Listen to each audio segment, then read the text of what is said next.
Besang zahani fry fake nang sona Rekere kang somai na agoni tokhona bana Besang zahani fry fake nang sona Rekere kang somai na agoni tokhona bana Dao mai na nga gai dao mai na Dao mai na nga gai dao mai na Dao mai na nga gai dao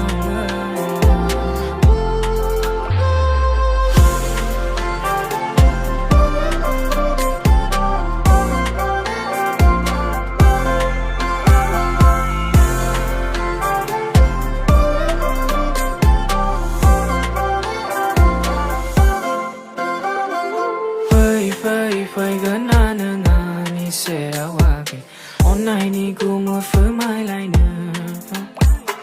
sớm khơi so mai na mi chinh ga ni cảm sẽ bây sa ta ni ba ba nai sa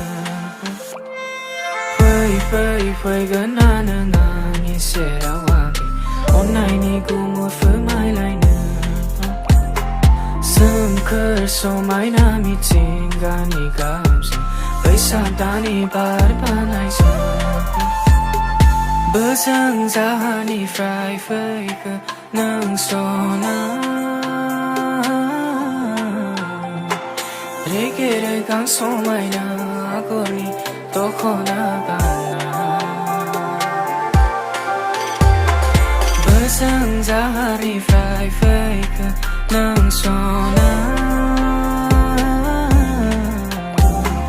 Rekere kang somai na agoni tokhona bana